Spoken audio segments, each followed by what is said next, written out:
Hi there and welcome to our Eat, Learn, Celebrate moment, or our 5-minute moment here in our Twitch stream. Thank you for watching on YouTube. I'm Chef Jon. I'm Chad Cooper. And today we're going to be talking about maple syrup because we have a guest on our Twitch stream today who is known for enjoying maple syrup. And something that is near and dear to my heart as a Canadian is maple syrup. Like, do you literally keep like a little bottle near your heart? Oh, I do. Awesome. When I cry, maple syrup comes out. If you cut me, maple syrup comes out. It's even on our flag. A maple leaf is on our flag. So it's pretty important to us. Yeah. 90% of the world's supply comes from just one of our provinces alone. Just a little bit. Just a little bit. So right here, I have the established now 4 different grades of maple syrup. So in this Eat, Learn, Celebrate moment, we're going to be talking about maple syrup. Where does it come from? Well, it comes from maple trees, Chad. Okay. But specifically, it could be sugar maple, black maple, or red maple. And can you just tap any tree? Well, they need to be about 30 to 40 years old. Okay. And they can be in service until they're about 100 years. So good 60 to 70 years of service. And where is it made? Usually on an establishment called a sugar shack or a sugar house. Many times I've been to Quebec and I have heard it as sugar shack, and I've been to sugar shacks.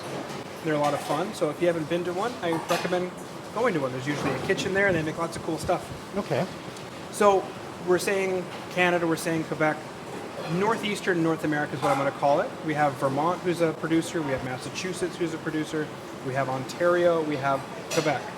And in the old days, before 2014, there were upwards of 14 different grades because each provincial and state government could make up their own rules.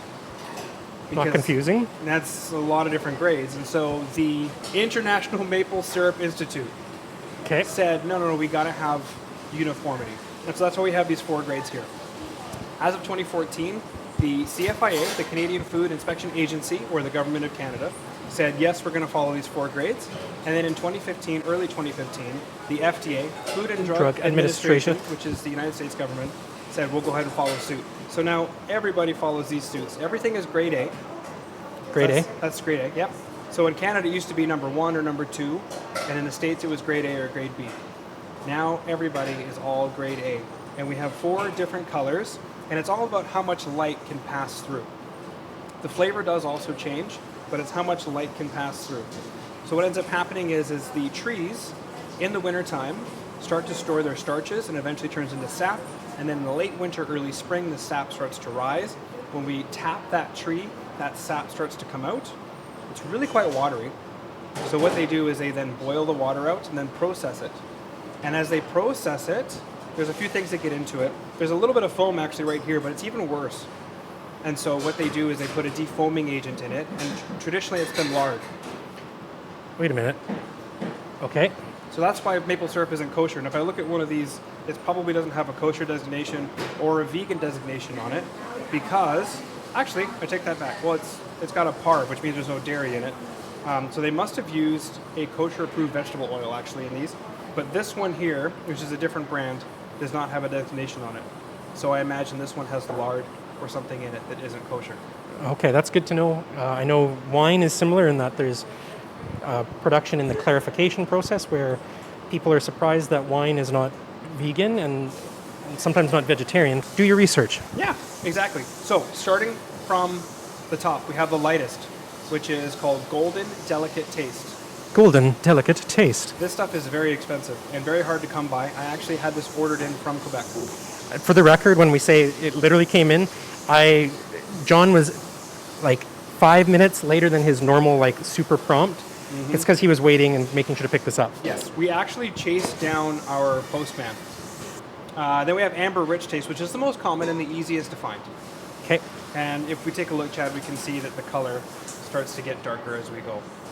Yeah, I can tell looking at those right away. And then the next one is going to be very different. Yes, so this one is dark, robust taste.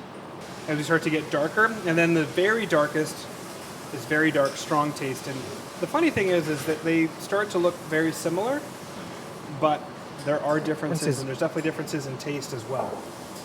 Oh, wow. Yeah, and I think that's just the start of a very sticky yet beautiful situation to our morning pancakes, as well as numerous other actual things that we could do with maple syrup.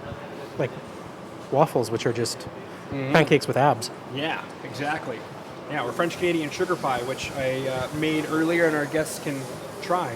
Yeah, I know. We'll in a moment here. We'll maybe see about cracking open or tasting, and then yeah. But Absolutely. there's a lot of business with this. There certainly is. Multi-million-dollar business. And what was I going to say, Chad? Basically, we're going to crack into these things, and if you want to stay up to date with what we've got going on, jump into the heat of the action and watch as we go over the different flavor profiles of these. Head over to our Twitch channel, and thank you so much for watching on YouTube. I'm Chef Jon, I'm Chad. and this has been our Eat, Learn, Celebrate moment.